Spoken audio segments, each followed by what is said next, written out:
Cranks and Goggles review. Before we start with the review, I have to admit something.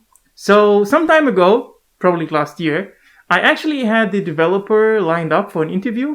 Unfortunately, I couldn't make it in time. So when I finally got into the call, it was too late. The developer was gone, and then he ghosted me. It was my fault. I didn't arrive in time. But I also have a full-time job, so yeah.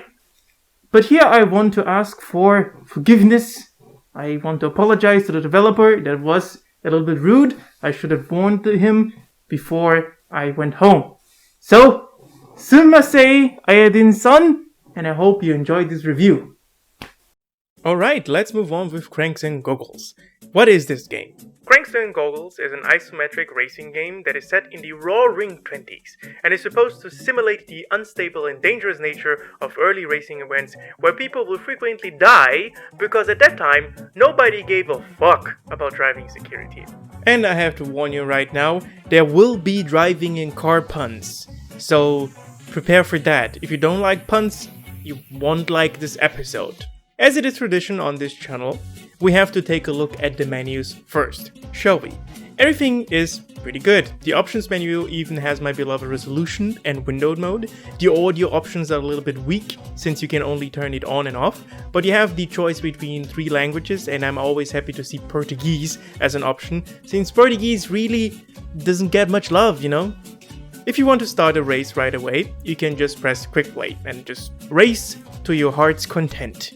If you don't, then you should just start a new game. Once you start a new game, you can customize your character. Unfortunately, you can choose a woman, which is accurate for the time, and it's not really a problem from my perspective, but I always like more customization. Having a female character would definitely be an improvement and an idea for a sequel. After giving your character a name, you are greeted by some race organizer that tells you to get out there and win some races. He also gives you a car and some money. Now you have the choice to play some career mode, time trial, multiplayer, or go to the garage. The garage is where you're going to buy, upgrade, and customize your cars. There are 5 types of cars sectioned off in classes. Classes D to A and Special. With the money you got from the race organizers, you can buy a new car and customize, in quotation marks, the car by simply selecting the car and choosing the color of the car. To upgrade the car, just move the upgrade slider and pay the bill. To be honest, this is probably the weakest part of the game. Yeah, it's cool that you can change the car's colors, but other than that, it's pretty basic. It's a basic bitch system, okay? Upgrading the car also doesn't change how the car looks, so the upgrade thing is probably here because otherwise people would get through the game way too fast. You could say it's a roadblock. Okay, I see myself out. Since you only get a small amount of money in the beginning, you won't be able to buy the cars from the other classes, but that is fine because you have to race through all the races in one class to compete in the other classes. After choosing, upgrading, customizing your car, you can either play time trials, career, or multiplayer. But I never had a multiplayer match because the game is dead. So yeah, forget about that part of the game, I will not talk about that anymore. The career mode is also sectioned off in classes A to D, meaning that you can only drive D-tier cars in D-tier races, and C-tier cars in C-tier races, and so on. Beginning with D, you will race around England, Monaco, Italy, and North Africa. Or at least, they're representations of what they're supposed to be. Should you beat all those races, you will be offered a Grand Prix where you will race 3 consecutive races, and should you win those, you will be rewarded with a bigger prize and access to the next tier of races. The races in the Grand Prix are played one after the other, but you can always restart a race in the middle of the Grand Prix without restarting the whole Grand Prix. That takes all the stakes from the Grand Prix. You don't have any incentive of consistently playing good or decent in races since you can just restart them if you're not happy with the results. Grand Prix should not let you restart a game. It's one and done, because otherwise why have a Grand Prix? It's just a normal race then. Anyway, 1 full rotation of single races and 1 Grand Prix should earn you enough money to get you to the next class of cars and run the next tier of races until reach tier A, where you will have to grind to get a decent car because there's another roadblock. In every tier there are 3 types of tracks. 1 straight track with a lot of time to accelerate and not many curves. 1 curvy track that will force you to take a good driving line and the mixed track. Curvy tracks will be chaotic at the beginning, but because the pods are pretty stupid, they will often get stuck at the curves, so those types of tracks are really easy and you will often feel alone driving circles around your opponent. The fact that the majority of tracks are 3 rounds long doesn't help either. 2 or even 1 round would have been totally fine here. Tracks with a lot of straights are pure stat checks. The fastest, most upgraded car will always win.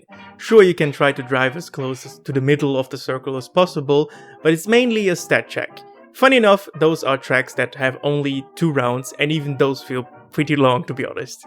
The mixed tracks is where you will get the most amount of competition from the bots. If you don't hit those curves and bump into everything, you will lose quickly.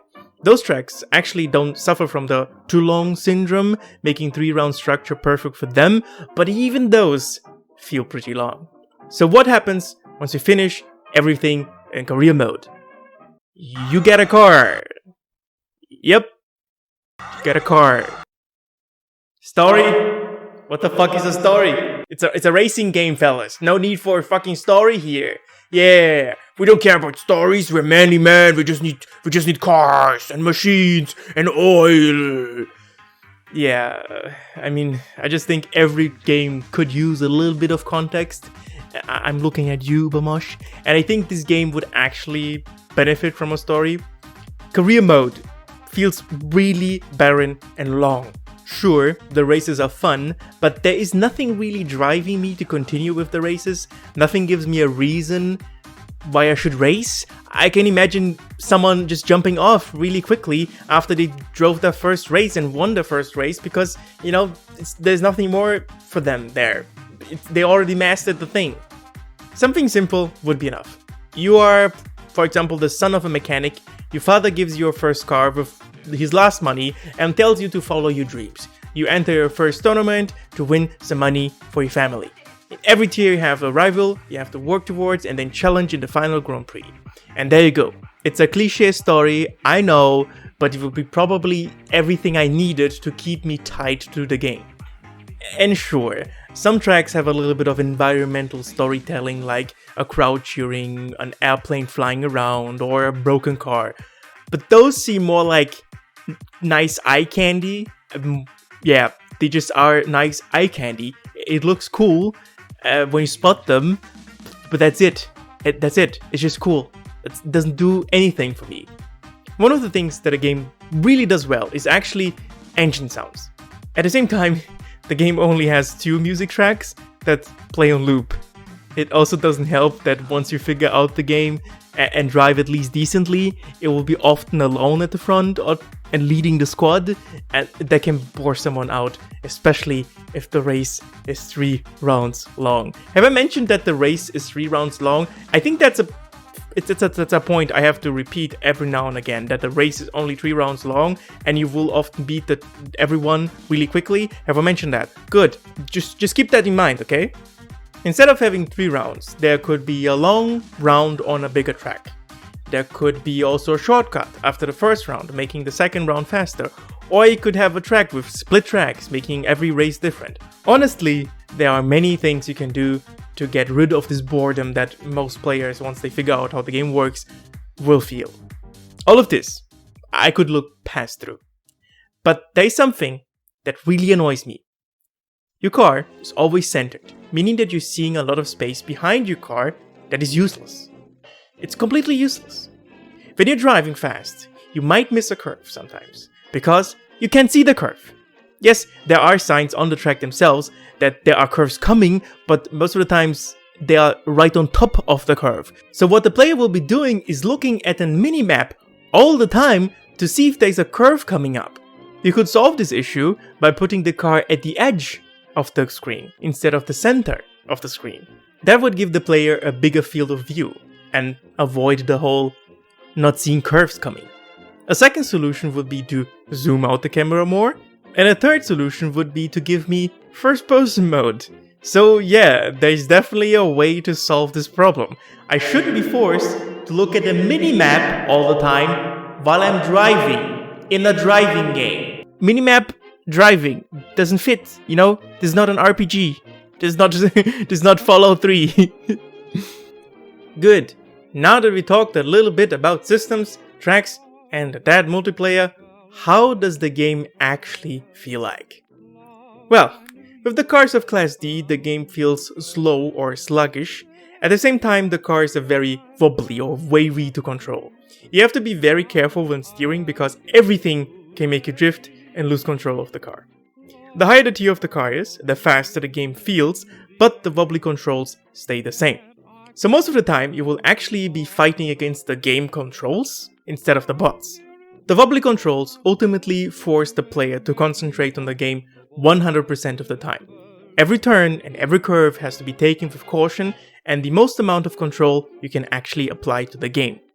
If you don't prep for curves, you will spin out and hit a bunch of railings. And once you hit that railing, your momentum comes to a screeching halt. If you keep hitting those railings, the bots will catch up really quickly. They might be dumb, but they are not slow. Also, you might just get stuck at some place in the track, like the bots often do. Generally speaking, the racing feels pretty good, even though you need to get used to the controls. They are a little bit finicky. And while the game feels really good to play, there is one big problem that connects gameplay and graphics, and that is collision. As you might have noticed, this is a very blocky, low-poly game. It looks fine to me. I know it's not everyone's cup of tea, but it's mine. When you're driving at high speeds and you hit something, you might notice that there is no real collision behavior. You hit a wall and your speed is gone. Maybe you fly, maybe you spin around, but the car itself stays the same. There's no damage to the car, nothing happens to the car, you don't lose the game. For a game that is supposed to simulate the unstable and dangerous nature of early racing events, I would expect that you could crush your car in such a fabulous manner and completely annihilate your car to a point where your driver dies. Now that I told you you should drive carefully and that I want humans to die, forget about everything and let's talk about time trials. In time trials, you should forget about your brakes and just accelerate. You can stop accelerating, but you should never ever touch the fucking brake. Time trials are actually not that difficult, but you won't be able to clear the tracks with cars from Tier D. I would like to highlight just one track I call White Hell. You need to clear this track in 31 seconds. You have to drive almost perfectly, and it probably took me over 50 tries to clear. The moment you bump into something or you don't hit that first curve, just restart. It's really easy to spin out in this track, and it's really easy to get frustrated at it because it's on ice, you know, that's ice. That's why you spin all the time. And even though I hate this track, this is probably the most memorable track of the entire game besides the Serpentine track from Tier D. Every other track, they're definitely not memorable. And since most tracks, as I mentioned before, have 3 rounds, they'll feel long, even though most of the time a race is 5 to 7 minutes long. The game would really benefit from having 2-round races or 1-round races. You could say the game is limiting my speed. Okay, I see myself out. The time trials also don't follow a storyline, which is a missed opportunity from my perspective. And once you finish the trials, you will get 2 special cars. Special cars can be used in every race, by the way. But who cares? Who cares? And with that, we're pretty much done. That's the whole game. It's a pretty small game, actually. It's also very cheap, by the way. But what do I think about cranks and goggles? It's good. It's good. The most important part in the driving game, not driving, feels good. You have to get used to the controls, of course. But I really like it. It feels different. A little bit like Warp Zone Drifter, also from Walter Machado, the same guy that made Ubermosh. I'm not talking about Walter Machado too much. Walter Machado's games are really good. You should try Ubermosh and Warp Zone Drifter. Maybe not Travel to the Vinelands or whatever it's called, but Warp Zone Drifter and Ubermosh. And maybe try Swarm Rider. There's a free-to-play version of Swarm Rider as well, so try those games, yeah. Anyways, back to the other game. Cranks and Goggles has many flaws like the roadblocking of progress, the too long races, the lack of story, the lack of collision behavior, and of course the dead multiplayer, but I can see everything improved in a sequel. Maybe dropping the multiplayer would be a good idea. Would I recommend it though? Maybe. If you like racing games, if you want to get into something that feels different, I would recommend this one. For everyone that wants to have a highly polished racing game or a mini racing game, I would say stay away from this one. It's not worth your time. This is not polished. There are many flaws, and of course the collision behavior thing that I think breaks the immersion for most people. Yeah. All right. Thanks for watching. This is still a gaming channel. It's been a while, but it's still a gaming channel. All right. Follow me on Twitter. Subscribe. Leave a like and comment. I also have a podcast if you want to watch that. Honestly, if you want to comment something, you can comment anything. Just say, for the algorithm. That's how the site works for some reason. You have to engage with the content even though you don't want to. Even though you're like, sometimes you don't have anything to comment. But sometimes you have to comment. Just comment anything, like for the algorithm, and that's it. Take care of yourselves. Drive safely, humans. And have a nice fucking day.